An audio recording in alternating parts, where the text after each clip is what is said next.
It's That Popular Podcast. Mitch Prinstein is a psychology professor at UNC Chapel Hill and the former chief science officer at the American Psychological Association. Aaron Keck is a political scientist and award-winning radio host. Together, they discuss the popular and not so popular quirks of human behavior. Welcome into That Popular Podcast. Now, here's Mitch and Aaron. Welcome into this episode. I'm Aaron. This is Mitch. How are you? I'm doing okay. How are you doing? I'm doing good. So we have a subject to get to eventually, but we want to talk about the fact that you, every year, for the last 3 years, is that right? 3 years. 3 years, somehow have managed to finagle yourself into a situation where you jet off to Switzerland and go to Davos every year. It's weird. It's This is how you know you've made the big time, when you get invited to these like big fancy billionaire clubs. Is it? Is that like? I think so. I don't know. It's very weird. Like it's such a, first of all, it's freezing there. Of course. It's far from feeling luxurious or anything like that. But yes, it is true that like a lot of the people there are like, oh, I just happen to be the CEO of whatever, this and that. And then there are just like regular schmoes like me who are kind of there. I think they have some like, you can't say that you're a regular person, right? I think like sirens would go off. They would like hose you down or something. Right, like, you know, people would, it would be like the Grey Poupon commercial. People would be like, what? You know? Wait, is it luxurious there, or is it like the Olympic Village where everyone there is like a big time muckety muck, but they're all sleeping in like rickety cots? Actually, it's probably, so having never been to the Olympic Village, I've heard the beds are not good. Sounds more like it because so what they do is like this tiny little ski town, all of the stores there and all of the apartments and homes there, of course, they all put them up for rent. So, I mean, from what I heard, it's hundreds of thousands of dollars to rent like a little one-bedroom apartment for that 1 week. Of course. So they pay their entire year's mortgage or whatever by renting it out for 1 week. So everyone is like bunking with someone else and whatever, you know. It's kind of crazy. That's weird. Who did you bunk with? Were you with like the IKEA guy or?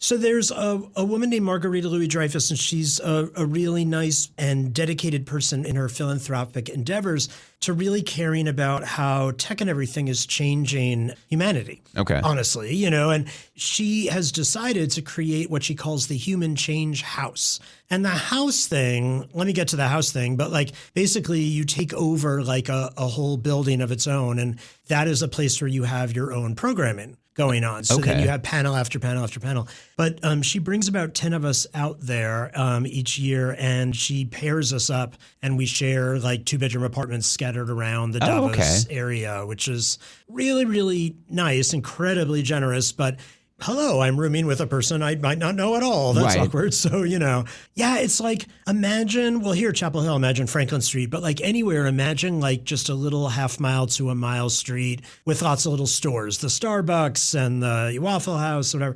But what they do is these stores they rent out the store, and they completely come in, they change the entire storefront, they change all the walls with like this kind of wallpaper, whatever, and you can't even recognize what store it was anymore. And that becomes the Wall Street Journal house or the Bloomberg house or the Accenture house, or in our case, the Human Change House. We were in a Chinese restaurant converted into the house for the first year, and then we've been in a nightclub for the last couple of years, but you wouldn't even know it. Like walking down the street, you're like, oh, I'm in some corporate Olympic Village. Right. Each building is suddenly, there's a USA house, there's a Saudi Arabia house, whatever. Interesting. And then each one puts on like panels all day. So it's like going to a convention where everyone's talking about economics, and now AI is being the next best thing, except for our little house that's like waving a flag for like, wait a minute, humans, well-being, hold on, like slow down. And it's cool. It was packed. It was, a lot of people were like, wait a minute, AI is not good. It might not be okay for children. This is news. Like, it is also the most Marxist thing ever that you are saying here is an economics conference and the economy is all about human interaction and human transaction and creating things and producing things for human consumption. And at this giant economics conference, there's one little fringe group over here that actually cares about humanity, and everyone else is just there talking about money. Oh my God. I mean, walking down the street or the promenade, as they call it at Davos, it's literally like there are a couple of robots that walk past you because they're showing off, like, you know, how cool it is. And everything, the signs in the windows are all AI. It's taking over everything. People are like, oh, my company used to have 7,000 employees. We have it down now to just 25. Oh, that's great. Plus AI robots. And they're celebrating that. Like, this is a really, really cool new thing. And you know, as a couple of people on the panels in the Human Change House were talking about, like, wait a minute, if all the entry-level jobs are gone, right? Like, why do you need a paralegal? Why do you need a loan officer? Why do you need a economic modeling executive? Like, if they're all gone, how do you get to have senior, like, just flash forward like 10 years. If there are no junior staffers, then who's mentoring the next generation, and how do you get a next generation of senior people in these industries? So this seems like a very short, not well thought out, short-term kind of solution. What is the answer that's provided to that question when it's posed? Honestly, do people just not care?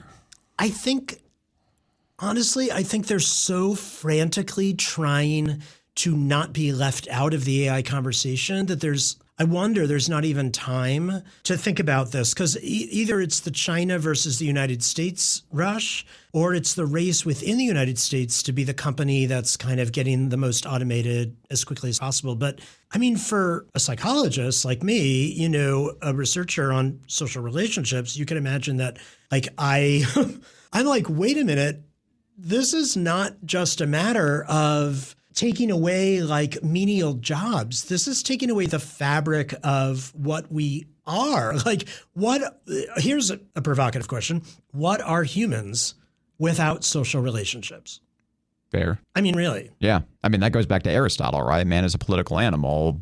We interact with each other, and that's what we do, and that's what defines us in our lives and our identities and everything. I mean, would it be fair to say that the meaning of life is the extent to which we connect with others and we have relationships and we get fulfillment and joy and love and, like, from connections? Like, it just seems really weird. It's so amazing, if you ever seen WALL-E, to like think that we are going exactly there. But what is it if we're just talking with weird facsimiles and avatars of one another, or we're not even talking with humans anymore? We're talking with bots that sycophantically tell us that everything we say and think is great. So where does the Human Change House go from here? So, you know, one of the things that we spent a lot of time talking about is trying to just educate folks about, like, why human relationship is important to save. And it's amazing to have to even make that argument. But I mean, I think we've talked before, you know, on this podcast about the idea that we're only here because of human connection, right? Like, so our species should have gone extinct and there should be a bunch of Neanderthals having a podcast right now. But but we're here instead. And they'd just be talking about the Patriots. It wouldn't be very good. Right. But we're, because we became a herd species. And it's so cool. Like, so there's this thing that they've done in psychology research. Let me back up for a second and tell you about it. So imagine there's a research participant in an fMRI scanner. Okay. And while they're laying down in the scanner, they're playing a video game. And the video game is called Cyberball. And this was developed by researchers, where it looks like on screen that you in the scanner are one of the three players, and then you're told that the other two players that are playing a game of catch with you are other humans and other scanners that are wirelessly, you know, remotely connected, like you're playing a video game. Right. Obviously, there are no two other people. There are no two other scanners. Those are computer programs. So you're throwing the ball, a little computerized ball, back and forth, and you get to choose, do you throw it to the avatar on the left or on the right? And then all of a sudden at one point, the two other characters in the game, they start throwing the ball back and forth to each other, and they stop throwing the ball to you. And you're sitting there like, hello? Like, why are you totally excluding me? And guess what happens? In the scanner, they suddenly see activation in that moment of rejection of a region in the brain that they had no expectation would activate at all. It was the same area that activates when we experience pain, physical pain. Oh, wow. So it was really weird. Like they're all knocking on the side of the machine. It's broken. What's going on? That shouldn't be lighting up. Like, put in batteries. But no, it's actually, so two areas kind of activate in the brain, at least when we experience pain. One is the sensory cortex. So it's kind of the area that would feel like a burning or a tingling. And we would say, ouch, right?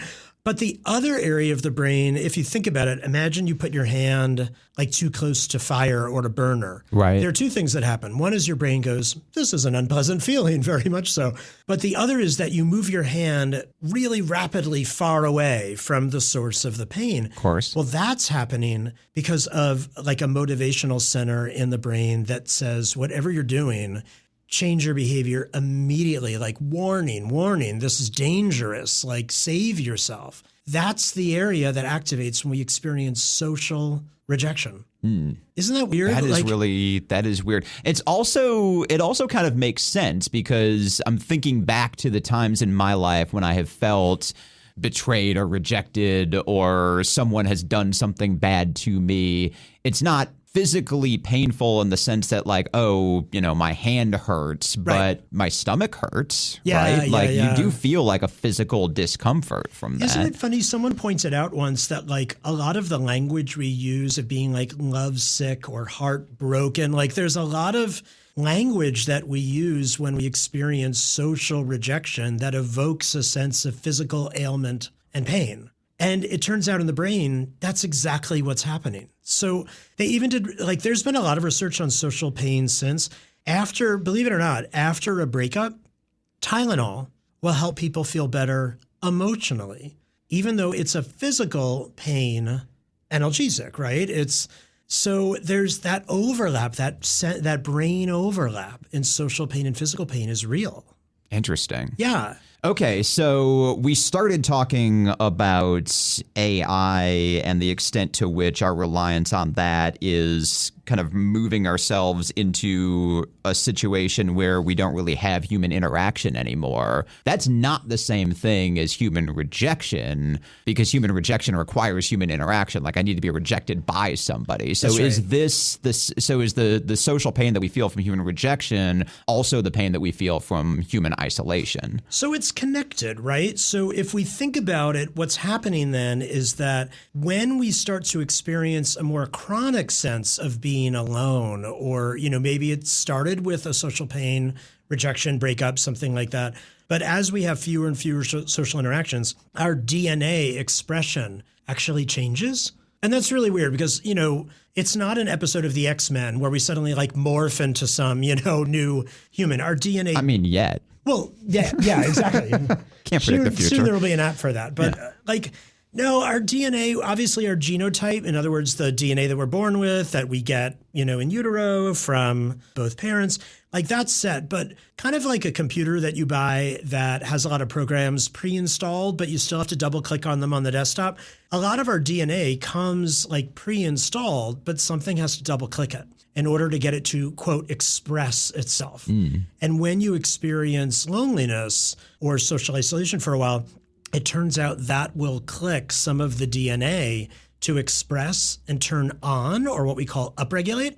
And then other DNA actually shuts down and it downregulates. So specifically, the part of our DNA that suddenly upregulates is our pro-inflammation response. Because think about it, like in cave days, if you were kicked out of the cave and you were like, you can't sit here, like you have to go wander, then probably some woolly mammoth will come by and eat your arm off while you sleep outdoors. And right. You're going to need to like ward off some sort of infection. And so you need that inflammation response for bacteria infection. Today, interestingly, most of the big killers for our species are inflammation-related diseases. And inflammation also sets off this whole serotonin thing in our brain that changes how we experience happiness, or in other words, depression. So all of that's connected.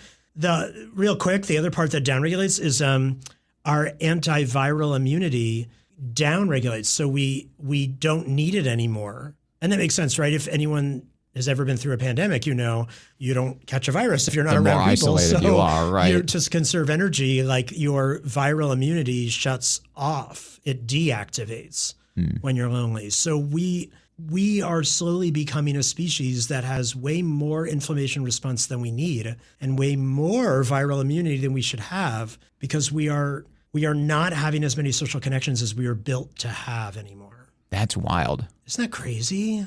Yeah. I don't know where to go from that. I mean, so take it back to AI. Like now you've got a child. So my wife went to a big box store over the holidays. She called me up frantic because she said that there was a big pile of box toys for 1-year-olds that said on the side of the box, get your kid off screens and have them play with this AI robot instead. For a 1-year-old. Right. A 1-year-old. Yeah. So they're going to have less human interaction. Yeah. And sadly, like, think about the disparities here for a second. Like, we saw this with social media. If these are kids who can be, I hate to say babysat, but, you know, entertained, engaged by a robot. Also love the fact that they're marketing that as get your kids off I know, screens and just I like know.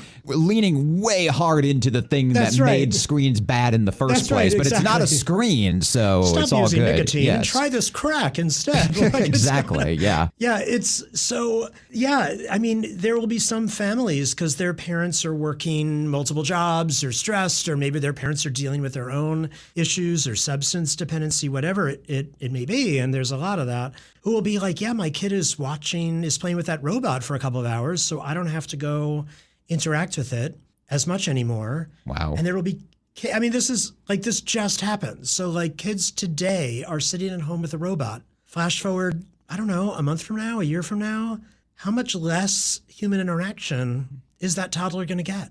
That is hearkening back to the 50s and the 60s and the 70s and the 80s and the 90s where we stuck kids in front of TVs. Yeah. It can't be that much of a difference. It is, right? Because the TV didn't engage us in the same way. It didn't develop a relationship with us. That's true, but it did enable the parents to walk away and not Yes. interact with the kids, so you don't get that interaction. That's right. And that is a concern. You might remember there was like a whole bunch of stuff coming out, like don't let babies in front of the screen until this age. But we don't have any of those guidelines now for AI. And AI, you know, it knows your name. It talks to you. It makes a relationship. Some of them even go on to tell you that they are human and try and fool you. And there are people, quote unquote, marrying their AI companions these days. And when like the platform reboots as a more advanced version of the platform, they're having funerals for their chatbot that was lost in the reboot. Like this is, oh my God. this is not science fiction. Like this is happening right now. That's very unfortunate. It's really concerning. So does the AI interaction, so what is the difference between the effect on the brain of an AI interaction that is that intense versus a human interaction? So we're trying to do research on that right now to kind of look at, we expect that sure, there will be some reward mechanism that we see just like in human interactions when a chatbot tells you you're brilliant, what a great idea, you know, but it's missing all of the vitamins and nutrients that are supposed to come along with that interaction that help us in ways we don't even realize. I mean, it's really scary for kids because so a lot of people talk about social interactions. They're like, oh, it's kids, they're playing, how nice. And now kids don't get free play, too bad. No. Actually, play is a learning context. Right. So when you play with your peers, when you're like a toddler, you have way more extreme emotion response to that, right? Like you're laughing way harder. You're upset, you're angry, you have a conflict. That actually teaches us emotion regulation. There's tons of research that shows that like kids playing and experiencing that range and having to internally cope, it actually predicts the immune system 20 years later. Like this is how our stress response, like shock absorbers kind of get worked in. So if you're not having that, if you're talking to like a robot and you're not having that extreme play experience, well, you don't have the shock absorbers you need. So 20 years down the line, we can only guess what would happen. But I would be concerned about like the emotional range, the coping range, the ability to have the physiological immune response.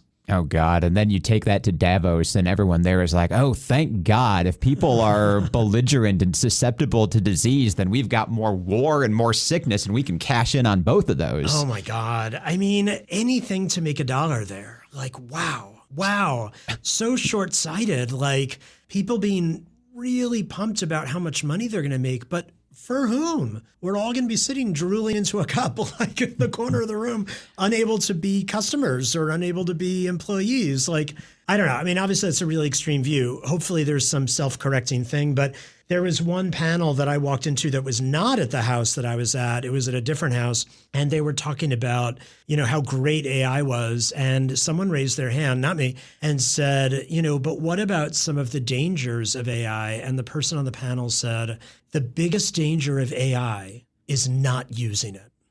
And I was like, wow.